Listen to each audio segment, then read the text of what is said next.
The forest moon of Kithara 7 held its breath as the Vralkin pack moved through the undergrowth like liquid shadow. 20 warriors, each standing 9 feet tall with rippling obsidian fur and claws that could shred durasteel, converged on the humans' makeshift shelter. Their amber eyes burned with singular purpose: retrieve their stolen young and paint the clearing red with human blood. The Alpha, Kargoth the Unyielding, had tracked the humans' scent for 3 planetary rotations. When the distress beacon from the cubs had gone silent, every warrior in the pack knew what it meant. Humans were treacherous. Humans were weak but cunning. And this Selene, had taken what was most precious to the pack. The Galactic Council's warnings about Earth's species echoed in Kargoth's mind as he approached. Deathworlders, they called them. Survivors of a planet so hostile, it bred madness into their bones. But the Vralkin had faced Deathworlders before. They were apex predators of 17 star systems. They feared nothing. Kargoth raised one massive paw, signaling the pack to halt at the clearing's edge. Through the pre-dawn mist, he could see the crude shelter little more than salvaged ship panels propped against fallen timber. The human's vessel lay in ruins 100 meters away, still smoking from whatever catastrophe had brought it down. A low growl rumbled through the pack. They could smell their cubs, alive, but also something else. Something that made the fur along Kargoth's spine stand rigid.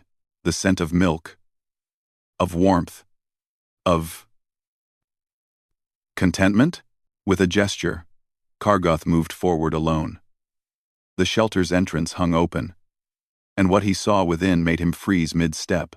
Selene sat propped against the shelter's back wall, her pressure suit torn and stained with blood, both red and the violet ichor of Vralkin. Her left arm hung in a makeshift sling, clearly broken. Burned scars ran up the right side of her face, and her breathing came shallow and labored. But none of that was what stopped the Alpha in his tracks. Curled on her chest, nestled in the crook of her one good arm, lay Miko. The cub's small form rose and fell with peaceful breaths, tiny paws twitching in dreams. The other 2 cubs, Miko's littermates, were pressed against Selene's sides, wrapped in what looked like the human's own thermal blanket.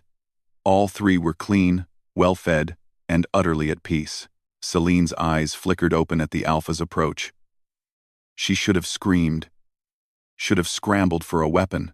Instead, she simply looked at him with those strange human eyes, one green, one covered by a bandage, and spoke in a voice hoarse from smoke inhalation. "You're here for them." It wasn't a question. The cub stirred, nuzzling deeper into her chest. They're safe, scared, hungry, but safe. Kargoth's claws extended involuntarily. Every instinct screamed at him to strike, to rend, to destroy. But he didn't move, couldn't move, because Miko, fierce little Miko, who had never shown submission to anyone, was purring. "The crash," Selene continued, her words coming slowly, painfully. "Your cubs were in the cargo hold of a smuggler's ship. I was pursuing them. Bounty hunter. You see, when I fired on their engines, I didn't know." She coughed, and violet blood flecked her lips. Internal injuries from Vralkin claws. The ship went down. I pulled them from the wreckage. The Alpha's mind reeled. The cubs had been missing for 5 rotations, taken by off-world traffickers who dealt in exotic species. The pack had torn across 3 systems trying to find them. "You're hurt," Kargoth rumbled, his voice like grinding stone. "Vralkin wounds." A ghost of a smile crossed Selene's face. "The smugglers didn't die in the crash. They came for the cubs after I pulled them out." Her good hand moved to reveal a crude knife made from ship debris, its edge dark with dried violet blood. "I disagreed with their plans. 3 smugglers. This broken human had killed 3 Vralkin smugglers while protecting cubs that weren't her own." "Why?" The question tore from Kargoth's throat. "You are prey. You should have run." Selene looked down at Miko, still sleeping peacefully on her chest. "I'm a lot of things. Bounty hunter, wanderer, survivor, but I'm not the kind of person who leaves children to die." She met the Alpha's gaze directly. "Any children. The rest of the pack had gathered at the entrance now, weapons ready, growls building. But Kargoth raised his paw again, and silence fell. "You're dying," the Alpha observed. The scent of infection was unmistakable. Vralkin claws carried toxins that human immune systems couldn't fight. "Our wounds will kill you in hours." "Probably," Celine agreed. "But they're warm. Fed. I found ration packs in the wreckage. Set up the beacon on their frequency so you'd find them." She coughed again. "Weaker this time. Just took you longer than I hoped." Miko's eyes opened then, those bright amber orbs focusing on the Alpha. The cub chirped a sound of recognition and joy but didn't move from Celine's embrace. Instead, tiny paws reached up to pat the human's face, as if to say, "This one is mine. This one is safe." Kargoth had led the pack for 20 cycles, had made decisions that determined life and death across star systems. But he had never faced a choice like this. The law was clear. Humans who harmed Vralkin cubs were to be executed without mercy. But this human hadn't harmed them. This human had bled for them. Was bleeding still. "The Galactic Council speaks of humans as if you are all warriors or merchants," Kargoth said slowly. "They never mentioned that you would die for young that are not your own." "Then the Council doesn't know humans very well," Selene whispered. Her eyes were starting to glaze, the toxin spreading. "We're stupidly protective.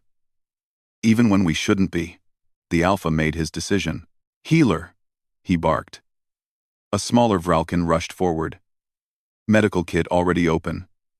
"Counteragent." "Now." Celine blinked in confusion as the healer began administering the antitoxin. "Why?" Kargoth knelt before her. Massive and terrible. But his voice was gentle. "Because the pack protects its own, and any who would die defending our young is our own." As Miko crawled up to lick Celine's face, and the human's tears mingled with the cub's happy chirps, the Alpha of the Vralkin pack made a vow. The galaxy would learn what the Council had missed. Humans were not just Deathworlders because they survived the unsurvivable. They were Deathworlders because they would die and kill to protect those who couldn't protect themselves, even if those they protected had claws, fangs, and came from a species that should have been their enemy. The pack had come for vengeance. They left with something far more valuable. An ally who wore her scars like honor badges, and who had taught them that sometimes the most human thing of all was to be inhuman in one's compassion. And Miko? Miko refused to leave Celine's side for 3 full cycles, until the human had healed enough to walk. Some bonds, the pack learned, transcended species. Some bonds were written in sacrifice and sealed in unconditional love.